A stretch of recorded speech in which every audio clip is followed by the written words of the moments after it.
Inicio la charla con una especie de descargo, y cuando uno hace un descargo carga al que está del otro lado y al mismo tiempo se descarga. Me costó un montón poder asociar el subtema de esta noche a una conferencia misionera. No tiene la culpa el subtema, sino el orador. Esa es la realidad.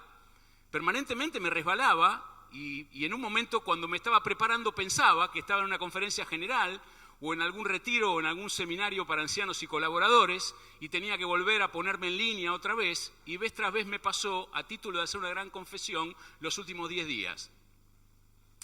La realidad es que de repente una palabra hizo que el Señor me abra los ojos conforme al análisis. Si ustedes saben cómo es el subtema de esta noche, en el marco del ayer y hoy en la venida del Señor Jesús, hablamos esta noche de los gobiernos locales y plurales, pero hay una palabra que aparece antes de gobierno local y plural, y esa es la palabra vigencia. Vigencia de los gobiernos locales y plurales. Cuando hablamos de gobierno de la Iglesia. Cuando hablamos de vigente, hablamos de algo que ocurrió antes y que sostiene algo que pasa ahora y que tiene necesariamente que continuar después. Repito, algo que sucedió antes, que sigue pasando ahora y que tiene que continuar después. Ese es el concepto de vigencia aplicado a esto que queremos decir hoy. Con lo cual, las iglesias locales antes han sido sostenidas por Dios, hoy siguen sostenidas por Dios y seguirán siendo sostenidas por Dios. Y ni las puertas del Hades prevalecerán contra ella. Ninguno de nosotros los que estamos aquí, mucho menos yo, ni tampoco alguno de ustedes, serán tan indispensables para que la iglesia local sea sostenida, porque la iglesia es del Señor. Pero todos y cada uno de nosotros tenemos que aportar nuestras vidas a la vigencia. Y aquí está el punto de análisis que ata con una conferencia misionera este subtema. Me parece a mí, muy modestamente lo digo, la realidad es esta. ¿Está nuestra mirada y nuestros ojos puestos en la misión? ¿Habremos de comprender que fuimos llamados a ser misioneros? ¿Entenderemos desde la responsabilidad de la iglesia y desde todos y cada uno de los componentes de la iglesia local que sienten el servicio para el Señor como responsabilidad que hacemos una labor misionera? Pero claro, hablamos del gobierno y de la responsabilidad. En un curso secular que he hecho por mi trabajo sobre calidad, he trabajado en calidad muchísimos años en empresas, el instructor nos decía algo que siempre me quedó grabado. El nivel de calidad del producto fabricado por una compañía es directamente proporcional al aprecio por la calidad que tenga el mayor de sus funcionarios. Lo repito, el nivel de calidad que tenga el producto fabricado por una compañía es directamente proporcional a la valoración o a la importancia que el más grande de los funcionarios le dé a la calidad. Entonces lo traspolo. Y cuando lo traspolo digo, mi hermano, mi hermana, responsables de cualquier iglesia local, en cualquier índole y de cualquier manera, cuanto más valores la misión, más la iglesia tendrá sus ojos puestos en la misión. Y esa es nuestra responsabilidad. Pero vamos a la Biblia, así hablo menos, ¿sí? Abran sus Biblias, por favor, en el libro de los Hechos, en primer lugar.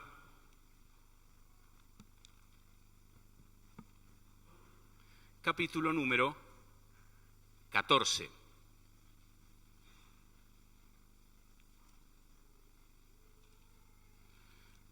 Leemos un solo versículo, que es el versículo 23, pero yo los pongo en autos un poquitito de lo que venía antes para que no tengan que leerlos de urgencia.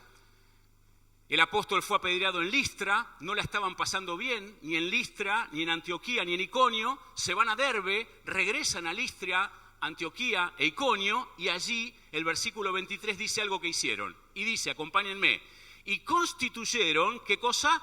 Ancianos en cada iglesia. Y habiendo orado con ayunos, los encomendaron al Señor en quien habían creído. Capítulo número 16 del libro de los Hechos. Perdón, capítulo número 20 del libro de los Hechos. Después vamos a ir al 16. Versículo número 28. Los pongo en autos de lo que está pasando. El apóstol se está despidiendo de los hermanos en Mileto. Es conmovedor cómo terminan abrazándolo y abrazándose él a ellos, por la sencilla razón de que les dice que él no volverá allí. Y dice el versículo número 28, por tanto, mirad por vosotros y por todo el rebaño en que el Espíritu Santo os ha puesto por obispos, para apacentar la iglesia del Señor, la cual Él ganó por su propia sangre. Tito ahora, por favor. Vamos a leer salpicados, así muchos pasajes. Tito, por favor, ahora, capítulo número 1.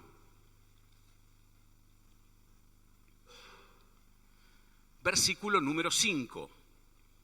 Solo leemos este versículo. Después de este versículo aparecen los requisitos y la consejería de requisitos para los ancianos. Por esta causa, le dice Pablo, te dejé en Creta, para que corrigieses lo deficiente y establecieses ancianos en cada ciudad, así como yo te mandé. Primera de Timoteo, capítulo número 3, para terminar con esta primera parte de lectura. Quizás leamos algo en Hechos 16, pero vayan al capítulo 3 de Primera Timoteo. Vienen cumpliendo con requisitos para colaboradores especiales que son los diáconos, y llega al versículo número 23 y dice lo siguiente: porque los que ejerzan bien el diaconado ganan para sí un grado honroso y mucha confianza en la fe que es en Cristo Jesús. Y como los veo entusiasmados leyendo, nos vamos a ir a Hechos 16. Hechos, capítulo número 16. Y en Hechos, capítulo número 16, vamos a leer a partir del versículo número 6. Y dice así la Escritura: y atravesando Frigia y la provincia de Galacia, les fue prohibido por el Espíritu Santo hablar la palabra en Asia. Y cuando llegaron a Misia, intentaron ir a Bitinia, pero el Espíritu no se los permitió.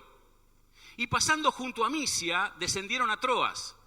Y se le mostró a Pablo una visión de noche. Un varón macedonio estaba en pie, rogándole y diciendo: pasa a Macedonia y ayúdanos.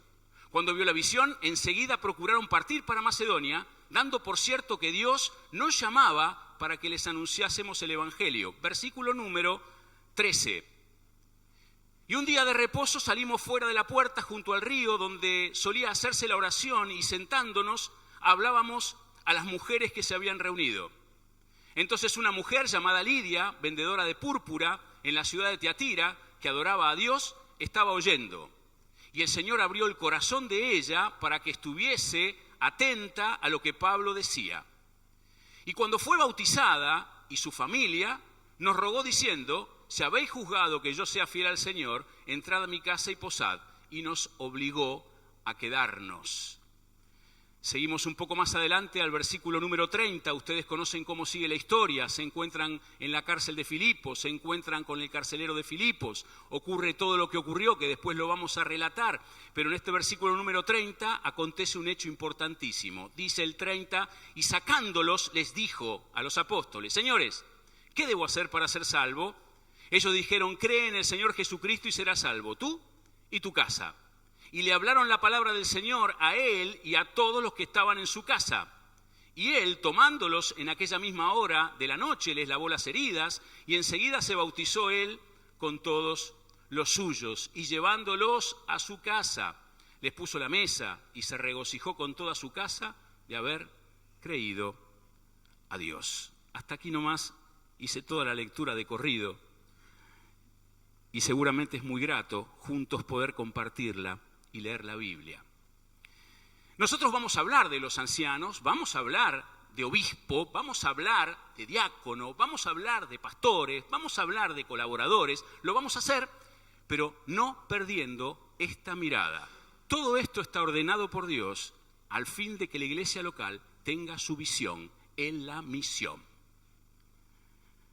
Dios es un Dios de orden, y cuando define el orden para el gobierno de la iglesia local no deja de ser ese Dios de orden.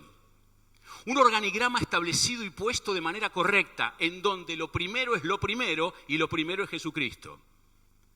Y Efesios 1 y Colosenses 1 es claro y contundente cuando explica, Efesios 1, que ha sido muy sencillo lo que Dios ha hecho y muy profundo lo que Dios ha hecho. ¿Por qué razón? La cabeza de la iglesia es Cristo. y establece claramente en Cristo la cabeza de la iglesia. Colosenses 1 repite lo mismo en el versículo 18, diciendo que Él es la cabeza de la iglesia y estableciendo claramente que la iglesia es su cuerpo. Con lo cual decimos, hay una línea en ese organigrama que no entra en el listado, que es totalmente distinta. Es tan grande la jerarquía de la cabeza del Señor Jesucristo sobre toda su iglesia, que es su cuerpo, que debajo de esa línea, si uno pensara establecer un organigrama, todo, absolutamente todo lo que aparezca, el 100% es siervo de Él. Independientemente de que haya distintas responsabilidades, independientemente de que haya distintas tareas, independientemente de que todos y cada uno de los que están allí tengan una responsabilidad a cumplir, todos siervos de Él. Pero a partir de esto, que no es parte del listado, sino que está arriba de todo, empieza a tejerse el orden de Dios para la iglesia local. Y establece Dios en ese su orden para la iglesia local los ancianos. Hechos, capítulo número 20, Hechos, capítulo número 14, fueron una elección no antojadiza de los términos de ancianato, porque estamos pensando en la misión. Y cuando estamos pensando en la misión, si bien las cartas explicitan muchas cosas sobre los ancianos, en la misión, el libro de los Hechos, tiene a la misión como su punto básico y central. Observen todo el movimiento, Derbe, Listra, Iconio, Mileto. Observen por dónde se desplazaba el apóstol y por dónde se desplazaban los apóstoles y entendamos que la gran preocupación era establecer ancianos. Aquellos que tienen una responsabilidad sobre la grey determinada y definida eran un motivo de preocupación para extender la misión. Razonable, lógico, y vamos a ver un poquito más adelante cuán lógico realmente eso es. La palabra anciano y la palabra obispo, esto lo empiezan a entregar el 14 y el 20 del libro de los Hechos, son palabras consideradas por muchos como sinónimas. La palabra obispo significa concretamente supervisor. Independientemente de que la religión popular la haya pervertido, como muchas otras cosas, el término está relacionado con aquello que es ejecutivo, con aquello que es administrativo y que bajo ningún punto de vista por eso es menor. La palabra anciano y la palabra obispo pueden hacerse comparativamente en este orden y en este sentido. Tal vez quizás la expresión anciano más asociada a la consejería, la expresión obispo más asociada a la tarea de trabajo constante y ejecutiva. Nuestras iglesias hace años atrás utilizaban mucho más una palabra que hoy las tenemos medianamente en desuso y que esa palabra confluía con estas dos tareas y con estas dos labores. Era la palabra sobrevedor.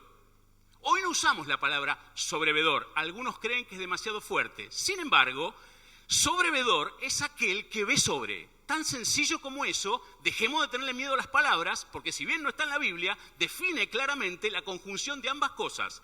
El sobrevedor es el que ve sobre, es el que ve por encima, es el que ve por encima de la necesidad cuando nadie la ve, es el que ve por encima del sufrimiento cuando nadie lo ve, es el que ve por encima de la economía cuando nadie se da cuenta, es el que ve por encima del pecado cuando alguien lo comete para que lo corrija. Es el que se preocupa, es el que está pensando y viendo. Cuando muchos otros ven los bancos de adelante, es el que ve hasta el último banco, porque está preocupado por ello. Qué labor, qué tarea. El que anhela obispado, buena obra desea. Obra pesada y obra de carga, obra de Dios, oficio y tarea de Dios. Hechos 20 agrega otros conceptos muy importantes para el gobierno de la iglesia misionera. Y establece en primer lugar que hay que tener una visión del anciano sobre el rebaño y que antes de esa visión sobre el rebaño dice, procura mirarte a vos mismo, el versículo 28 del capítulo 20. Mis queridos hermanos, aquellos que practicamos este oficio y esta tarea que es el ancianato, no vamos a poder observar la santidad de los demás si no miramos la santidad nuestra. Y tiene que ser un motivo de enorme preocupación en nosotros, porque tengo que mirar al rebaño con ojos santos. Eso es lo que está tratando de decir el pasaje.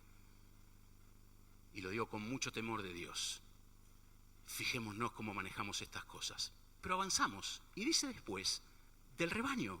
Apacentalo, guardalo, cuidalo, dale paz, trátalo bien, hace que se sienta bien. Pero Pablo agrega una cosa más, aún más profunda y más fuerte. Porque cuando yo me vaya, dice el versículo que viene y que no lo leí por error, cuando yo me vaya, vendrán al rebaño lobos rapaces, que van a agredir al rebaño. Y esto le engendra en el gobierno de la iglesia local, al anciano, un nuevo concepto importante. Es el que contiene, es el que cuida, es el que guarda, es el que pone el cuerpo, es el que pone el corazón al rebaño para protegerlo. Nos paseamos por Tito de manera especial porque Tito nos agrega algunos otros conceptos importantes más. En primer lugar, si tomo a Tito como un anciano y como un responsable, Pablo encomienda a él menuda tarea.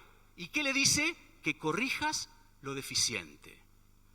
Mi hermano, mi hermana, no es para los ancianos, sino para todos, además de para los ancianos. Nunca vamos a poder corregir lo que está mal sin conocer profundamente lo que está bien. Un punto interesante. Llegó la hora de que nos pongamos a estudiar la Biblia en serio y poner sobre la mesa y al lado de la Biblia todos nuestros conflictos y nuestros problemas. Los ancianos y cualquiera que tenga un nivel de responsabilidad y juzgar a la luz de lo que la Biblia dice, qué dice la Biblia sobre ese problema. Y las ruedas de ancianos y los grupos de ancianos también tenemos que sentir la necesidad nosotros de poner sobre la mesa, nosotros los ancianos, los distintos problemas y nosotros todos juntos estudiar la Biblia. Y no estoy muy seguro de que eso se haga, por lo menos en conjunción de todos los ancianos de una iglesia local. No va a poder corregir lo deficiente si no conoce lo que está bien. Conocer lo que está bien es la garantía absoluta de que se va a corregir correctamente lo que está deficiente. Pero dice algo más el apóstol para Tito. En Creta también te pido que pongas ancianos. Pero dice algo más, ancianos en cada ciudad. Pero dice algo más, lo dice en plural. Y la mayoría de las veces que aparece la terminología para el anciano, no queda en singular, sino en plural. Parece ser entonces que para la extensión de la iglesia primitiva, les cuento algo también para la nuestra, es trascendente que haya más de un anciano, y que haya un grupo de ancianos, y que haya una rueda de ancianos. Me acuerdo una vez en una reunión, y esto para poner un poco de hielo en el medio, para romper un poquito el hielo, quise decir, ¿no? Don Roberto Ochoa me agarra cuando bajo del púlpito una vez. Me pone un costado y me dice, repetí lo que dijiste de los ancianos. Entonces lo miro así, me temblaban las piernas en 5 colores. Y con don Roberto tengo una confianza del día que me convertí. Tenía una confianza del día que me convertí. Repetime lo que dijiste de los... Sí, don Roberto, del cuerpo de ancianos. Me mira así y me dice, ¿qué cuerpo? Hay 2 cuerpos, el cuerpo de la iglesia y después un cuerpito más chico adentro. Repetí conmigo, me dice, rueda. No me olvido más, rueda. Y tiene razón, rueda. La rueda además da sensación de más de uno. Y usted me dice entonces, bueno, perfecto, está bien. ¿Y qué es lo que tratás de decir con esta pluralidad? Esta pluralidad es cantidad y calidad, las 2 cosas al mismo tiempo. Es cantidad y calidad. La cantidad en más de uno genera este concepto del sentido común, la posibilidad de ver una problemática desde ópticas diferentes. Primer punto, eso es sentido común absoluto, ¿eh? La posibilidad de ver una temática desde ópticas diferentes para ser tratada. En segundo lugar, la pluralidad del ser más de uno es encantadora a la hora del debate para encontrar un consenso. Yo escuché muchas veces, años atrás, decir que los ancianos iban a tener que ser necesariamente impares para que haya uno que desempate. Lo digo con mucho temor y con mucho cuidado, porque no conozco a todo mi auditorio, y les digo lo que a mí me resulta y lo que yo pienso. Yo creo en el consenso. Creo en el consenso. Cuando se trata de buscar el consenso, dará lo mismo el cuarto que el quinto. Pero yo particularmente creo que tenemos que ponernos de acuerdo. Y si el consenso no llegó hoy, llegará mañana, la semana que viene o la otra, pero es importante ese consenso en la rueda de ancianos. La pluralidad es vital. Alguien me puede decir, bueno, yo me congrego en una iglesia donde hay un anciano solo. Yo conozco una iglesia que tiene un solo anciano. Quisiera que razonemos esto. Doblemos la rodilla de manera instantánea para que Dios provea a ese hermano de otro anciano más. Hurguemos en la congregación hombres espirituales para tratar de incorporarlos. Oremos al Señor si no los vemos, cuando estemos totalmente convencidos de su voluntad. Compartámoslo con la congregación y apoyemos a ese hermano anciano que está solo y que no es sano que esté solo. Tomando unas conferencias en el interior, un hermano se acerca y con el corazón abierto me dice que habían sufrido mucho por un querido anciano que había tenido un conflicto tan grave con su esposa que había dejado el ancianato. El reclamo de su esposa es que este hermano no estaba nunca en la casa. Este anciano, con los ojos llenos de lágrimas, no pienso dar el nombre bajo ningún punto de vista, este anciano con los ojos llenos de lágrimas me decía: me siento culpable, porque no compartí su carga y porque el exceso de hiperactividad de él también pudo haber sido por culpa mía o sencillamente porque no me di cuenta de lo que estaba pasando. El apoyo, el sostén, el compartir la carga es trascendente para un gobierno local y plural que quiera mirar la obra de la misión de Dios. Ahora, la pluralidad también agrega otros conceptos. Una rueda de ancianos también es el compartimiento de los dones de cada uno de ellos. Y cada uno de ellos tendrá un perfil, y cada uno de ellos tendrá una manera de ver las cosas, y cada uno de ellos tendrá un análisis, y cada uno de ellos seguramente no será igual que el otro. Pero Dios, que da capacidades a cada uno, habrá de utilizarlos de una manera notable a cada uno. Y yo sé que hablo de esto y cada uno de ustedes piensa en sus propios ancianos. Estoy seguro. Y si hubiera alguien de mi iglesia, pensaría también en mi posición. Estoy seguro de que eso es así. Pero Dios capacita. Efesios 4:11 es el único pasaje que habla del pastor en este sentido del cual voy a hablar. Constituyó Dios a unos apóstoles, profetas, evangelistas, pastores y maestros. Dios dotó de esto extraordinario que es el poimen. Poimen, ¿sabe qué significa? Mire, ¿sabe lo que significa poimen del griego? Uno que da de comer. Eso significa. Uno que da de comer. Esta capacidad extraordinaria es disfrutable en la iglesia cuando un hermano pastorea. Y cuando un hermano pastorea, aconseja, dice el bien. Dios lo capacitó y lo entrega para el beneficio de todos nosotros. Es fantástico. Ahora, ustedes imagínense esto, más el maestro, más el evangelista, componiendo la rueda de ancianos de la iglesia local. ¡Oh, qué visión misionera se puede tener! ¿Qué visión misionera se puede tener? Termino con este punto porque me extendí mucho más de lo que creía al respecto. Cierro con esto: el colaborador directo. Para muchos, el diácono. Otros no usan la palabra. ¿Saben qué significa diácono? Uno que sirve. Si me vuelvo al organigrama integral inicial, en donde la jerarquía absoluta es Jesús y no entra en ningún listado, entonces me miro a mí mismo, miro a mi alrededor y digo que uno que sirve tenemos que ser todos. Sin embargo, en Hechos 6 buscaron hombres espirituales, con la finalidad de hacer ayuda, entre comillas, a los apóstoles y que los apóstoles hicieran otra tarea. ¿Y por qué digo entre comillas? Porque tenemos la figura instalada de que era poca cosa servir la mesa y atender un poco a las viuditas, ¿sí? Felipe, Esteban, ¿de qué me están hablando? Miren qué nenes, entre comillas y con respeto lo digo, eran seleccionados para esta tarea. ¿Qué se piensan? ¿Que Dios se equivoca cuando le da la tarea a alguno? Dice el pasaje de 1 Timoteo que son buenos de corazón y de fe aquellos que colaboran de manera directa con aquellos que tienen la carga y la responsabilidad. Cierro con esta idea: el ancianato es un oficio, no es un don, es una tarea, es un trabajo, como decimos en Buenos Aires, es un laburo, ¿vieron? Que hay que cumplirlo. Ahora, mis queridos hermanos y hermanas, si nos paramos solamente en la nomenclatura, que está bien, no está mal, si analizamos solamente el nombre, si analizamos solamente cuál es el título o cuál es el cargo, si nos queremos parar con eso, es muy probable que alguno quiera estar a la derecha, que alguno quiera ser mayor o menor. Por eso vuelvo atrás y digo, uno que sirve somos todos. Y eso es lo trascendente e importante de lo que viene de Dios. Dios es un Dios de orden. Si nos paramos en la nomenclatura y nos olvidamos de la misión, habrán de pasar los años y seguiremos viéndonos las caras los mismos en la iglesia local.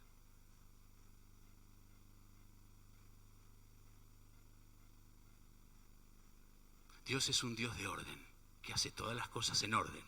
Miren si será Dios un Dios de orden, que su misma creación fue hecha con este criterio de orden. Hizo una cosa un día, hizo una cosa otro día, hizo una cosa otro día. La gran figura del Génesis es observar un Dios sistémico. Cada cosa que hizo, la hizo en orden. Después juzgaremos la cronología de lo que significaba un día. No viene a nuestro estudio de hoy, pero la realidad es que además de hacer las cosas sistémicas y una vez cada día, Dios analizaba la calidad de lo que hacía y decía, veo que esto que está hecho es en gran manera bueno. Hizo toda la creación en su conjunto y cuando hizo toda la creación en su conjunto tenía una solución más a la creación. Iba a poner a alguien allí que regentee, que gerencie, que supervise toda su creación. E hizo al hombre. Y se preocupó por el hombre de tal manera que dijo, una ayuda idónea tiene que tener, y las hizo a ustedes, hermanas.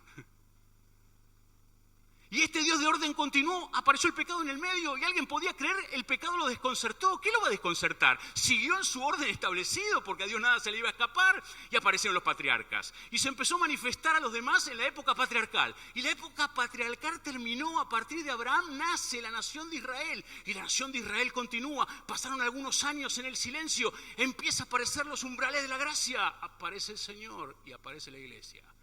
El orden de Dios. También para la iglesia.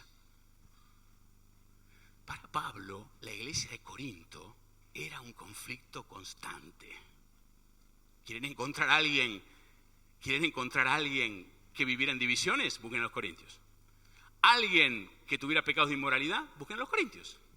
¿Alguien que malversara los dones? Busquen a los corintios. ¿Alguien que tomara indignamente la cena del Señor? Busquen a los corintios. En el medio de toda la consejería y especialmente con respecto al don de lenguas, en el capítulo 14 y versículo 40, Pablo les dice, pero hágase todo decentemente y con orden. Corro la palabra decentemente, que puede ser tratada como algo que tiene que pasar por el lado de hasta lo inmoral o lo indecoroso. Corro la palabra decente y me paro en la palabra orden. Es el orden establecido por Dios lo que sostiene a la iglesia del Señor. Y es claramente el orden, el impulsor del Espíritu y no el limitante del Espíritu. Repito, es el orden de Dios, el impulsor del Espíritu y no el limitante del Espíritu. Todo lo que plantea Dios es ordenado. Por esa razón, la iglesia no es una organización, la iglesia es un organismo. Y son dos cosas totalmente diferentes. Porque una organización es un conjunto de partes armadas para hacer alguna cosa. Y un organismo es el conjunto de miembros que componen un solo cuerpo y que en este caso puntual, al eje dorsal que es Jesucristo y la cabeza, estamos unidos todos. No me digas que esto no es fabuloso. Esto es lo que nosotros somos. La iglesia del Señor, de un Señor de orden. Pero avanzo. No solo Dios ha sido un Señor de orden, sino que Dios es el constructor de la iglesia y ha involucrado en la construcción de la iglesia, ha involucrado a la Trinidad en su conjunto. Algunos teólogos, muchos de ellos de la religión popular, que no son malos en el Antiguo Testamento, pero hay que chequearlos cuando uno los lee, evidentemente, tienen un pequeño desliz cuando consideran que la iglesia de Cristo es una continuidad del pueblo de Israel. Nada más desviado de la doctrina, mi hermano, mi hermana. La iglesia de Cristo está aquí y el pueblo de Israel está aquí por dos vías totalmente diferentes. ¿Qué puede hacer usted y qué puedo hacer yo con la iglesia, con el pueblo de Israel? Podemos comparar nuestras propias vidas y decir que no tenemos que pecar como el pueblo pecó, y decir que no tenemos que arrodillarnos a los ídolos como aquel pueblo pecó, y decir que no tenemos que abandonar a Dios como aquel pueblo lo abandonó. La gran enseñanza en nuestra vida espiritual y a nuestra familia cada vez que contemplamos el Antiguo Testamento es esto. Ahora, no hay relación alguna entre Israel y la iglesia. La iglesia es otra cosa. Y ahí está constituyentemente la Trinidad establecida sobre la iglesia. La iglesia universal y la iglesia local. Dios, el Padre, generó el plan de salvación para que usted, vos y yo estemos dentro. Plan de salvación extraordinario en donde la vida de su propio Hijo se entregó en aquella cruz. ¿Y qué hay del Dios Hijo? El Dios Hijo no solamente fue exactamente obediente a la voluntad de su Padre, Él también quería entregar su vida para que usted, vos y yo, hermano y hermana, no tengamos problema con el pecado. ¿Se acuerdan de aquella noche? ¿No puedo mandar yo 12 legiones de ángeles para que vengan y me libren? ¿Se acuerdan o no? ¿Sí? A ver si están dormidos. ¿Se acuerdan? Muy bien, 12 legiones de ángeles. 12 legiones de ángeles son 72.000 ángeles. 12 legiones, son 72.000 ángeles. No me acuerdo cuál es el capítulo en Isaías, pero aquí hay hermanos que saben mucho de la palabra y lo podrían llegar a decir. No me acuerdo cuál es el capítulo, pero en una noche un ángel mató 185.000 personas. Una noche. Multipliquen 185.000 por 72.000. Seba, no sé, ten la calculadora ahí, hacelo. Pero hubieran matado a la humanidad en su conjunto. ¿Sí? Y el Señor se inhibió. ¿Y por qué el Señor se inhibió de orar a su Padre para que su Padre haga esto? Por usted, por vos, por mí, por la iglesia. Pero en 3 días resucitó. El Dios Padre interviene, el Dios Hijo interviene. Al tercer día resucitó, y no solo resucitó para que nuestra fe no sea vana, resucitó para que en aquel pequeño monte todos lo miraran y Él les dijera en Hechos 1, recibiréis poder cuando haya venido sobre vosotros el Espíritu Santo. En Juan les había dicho, a ustedes les conviene que yo me vaya, porque si yo no me voy el Espíritu no vendría. Pero yo me voy a mi Padre y el Espíritu vendrá. Y a partir de esa instancia el Espíritu llegaba, días después Pentecostés, y con Pentecostés, mi hermano, mi hermana, y este es el punto, nuestra identidad. Somos quienes somos a partir del Pentecostés. Y la iglesia local es quien es a partir del Pentecostés. Y si razonan todo lo que pasó desde el Pentecostés en adelante, todo es misión. Todo es misión. Desde que la iglesia se constituyó, todo es misión. ¿Y por qué leímos Hechos 16? Precisamente por esto. Porque todo es misión. Querían ir a Asia. Querían ir a Bitinia. No los dejaba pasar. Y el Espíritu les decía que no. Y ellos fueron obedientes y no lo intentaron y no fueron. Entonces se fueron a poner un pie en Europa y llegaron. Ahí las cosas eran distintas al otro lado donde estaban. Se encontraron un grupo de mujeres. Entre medio de ese grupo de mujeres, no las quiero halagar a las hermanas, pero siempre aparecen en algún rol protagónico espiritual, ¿eh? Un grupito de mujeres, no era un grupito de hombres, era un grupito de mujeres. Después los varones se enojan conmigo, pero bueno. Un grupito de mujeres, y una mujer que sobresalía. Una tal Lidia, de Tiatira, vendedora de púrpura. El que me conoce un poco más sabe lo que voy a decir, era una colega mía. Una química que vendía púrpura. ¿Qué es la púrpura? Purpurina, una sustancia que sirve para colorear orgánicamente las prendas y las telas. A esto se dedicaba Lidia. Lidia tenía ciertas características importantes, pero siendo una empresaria, muy probablemente uno pueda decir en nuestros tiempos que tenía su agenda de Gmail llena de contactos, ¿sí? Y el primer contacto de Lidia fue su familia. Dice que estaba atenta a lo que Pablo decía. Parece que estuvo tan atenta que le entregó su corazón al Señor. Y se acercó a su familia y le contó lo que había sucedido. Y su mirada misionera primero fue a su familia y después fue a todos sus contactos. Pero ¿y qué pasó con los apóstoles que estaban todos ahí? Y con los apóstoles pasó esto sencillamente, fueron a hacer de las suyas. ¿Y cuál era hacer de las suyas? Hacer misión, evangelizar, hablar. Y terminaron presos, como era bastante normal que ocurriera, terminaron presos. Terminaron presos en aquella cárcel que todo el mundo conoce, maloliente, terrible, en el peor de los calabozos, en el peor de los lugares, y ahí cantaban. Y el carcelero, que prestaba atención a todo, escuchaba que cantaban en la peor condición y diría, ¿qué están haciendo estos locos que están cantando? No fue suficiente con eso, entonces Dios destruyó todas las puertas, destruyó todas las rejas, sacó todas las cadenas, entonces este hombre fue a buscar la espada. ¿Para matar a los presos? No, para matarse a sí mismo, porque no puede ser que se le escaparan los presos. No te hagas ningún daño. Primera mirada misionera, el bien del otro. La iglesia que tiene mirada misionera piensa en el bien del otro. Ha aprendido el bien que se hace a sí misma. Y en el minuto siguiente va a buscar el bien del que no está dentro. Qué lindo, ¿eh? No te hagas ningún daño, no te hagas ningún daño. Pero ¿cómo puede ser? No se escapó ninguno, no se fue nadie. Este hombre había quedado tan choqueado que tomó de la solapa a los apóstoles y les dijo, ¿qué tengo que hacer para tener lo mismo que tienen ustedes? Una palabra actual y una palabra futura fue la respuesta. La palabra actual, recibí al Señor Jesucristo y vas a ser salvo, ahora, ya. La palabra futura, vos y tu casa.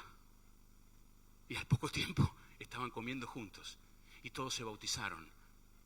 La familia de Lidia, la familia del carcelero, empezaba a ocurrir lo que el modelo de la iglesia absolutamente misionera hace.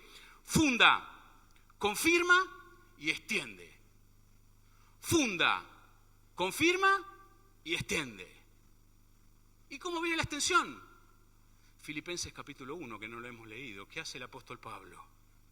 Con su corazón quebrantado los mira a los filipenses y les dice a ellos: doy gracias a Dios por ustedes, por cómo me han tratado y por cómo me tratan, quiere decir esto. ¿Y qué hicieron los filipenses? Fueron fundados, se confirmaron y se extendieron. ¿Y cómo se extendieron? Emocional, espiritual y económicamente. Apoyaron a Pablo como si fuese su misionero.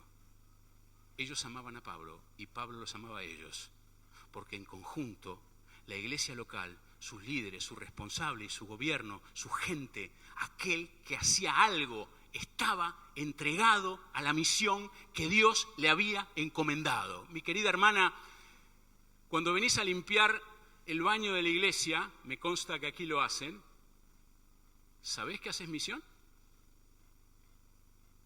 Cuando vas a buscar los nenes a Fuerte Apache o a algún lugar, ¿sabés que estás haciendo misión? Cuando preparás la pizza para el refrigerio, ¿sabés que estás haciendo misión? ¿Saben cuál es nuestro problema? Que creemos que el tiempo completo es de otros. Otra conversación con un misionero, gran siervo de Dios, que me ocurrió en el interior. Me dice: Daniel, ¿cuántas horas trabajás por día? Le dije la cantidad de horas que trabajaba por día. Daniel, ¿cuánto tiempo estás en la iglesia? Le dije el tiempo que estaba en la iglesia, el tiempo normal de cualquiera de todos nosotros. Me miró y me dijo: la verdad que vos estás a tiempo completo. A veces creemos que la misión la hace absolutamente aquel que está allá lejos y nosotros nada. Una iglesia con visión misionera, desde sus responsables hasta el último de sus miembros, no es meramente una iglesia que encomienda alguna vez a algún misionero o que da algún aporte en FEMA. Es una iglesia que entiende que la misión está en el alma que está en la vereda de enfrente.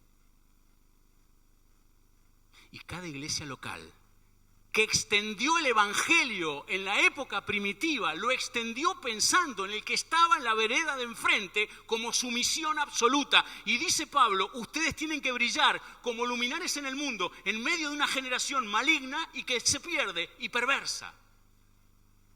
Tu misión y mi misión es esa. Tu iglesia y mi iglesia tienen que intentar eso todos los días. Y en esto no hay nada relacionado exclusivamente al anciano, no hay nada relacionado exclusivamente al diácono, no hay nada relacionado exclusivamente al más encumbrado de los hermanos. Esto es responsabilidad de todos nosotros, 100%. Termino, porque mi tiempo se fue muy lejos. A veces, mis hermanos, creemos que haciendo las cosas como debemos, que cumpliendo con el Señor como tenemos que cumplir, que viniendo a todas las reuniones, que teniendo todo el local precioso y quedándonos aquí, que esperando que los de afuera vengan, que pensando que otro va a suplir la necesidad de otro, a veces creemos que con eso está bien. Dice el pastor presbiteriano Oswald Smith: la iglesia que no evangeliza se fosiliza. A veces creemos que hacemos una gran tarea, que hacemos un esfuerzo por el que dejamos la vida, que tenemos una agenda terrible, que trabajamos lejos, que estamos cerca, que no podemos, que no vamos a intentarlo, que es una locura, que no nos da la vida, que no me da la familia, que no me dan mis hijos, que no puedo. Dijo David Livingstone, aquel misionero y médico en el África: si el pedido de un rey terrenal es un honor, ¿por qué el pedido del único rey celestial tiene que ser un sacrificio? Mis hermanos, muchas veces creemos que lo mejor que nos puede pasar es que la segunda venida del Señor llegue ya, que inmediatamente el Señor tiene que venir para sacarnos de aquí. Dice de nuevo Oswald Smith: hablamos a menudo de la segunda venida de Cristo, pero la cuarta parte de este mundo no conoce la primera. ¿Habrá de venir si no la conoce? A veces creemos que tenemos que juntar una iglesia de 1500 miembros para salir a evangelizar la ciudad. A veces creemos que tenemos que salir en multitudes para tratar de alcanzar el mensaje. A veces creemos que 10 folletizando no sirven para nada. A veces creemos que necesitamos un número extraordinario. Dice el misionero John Wesley, teólogo inglés: denme 100 hombres que no teman otra cosa que al pecado y que no anhelen otra cosa que Dios, y voy a llegar con el evangelio al último rincón de la tierra.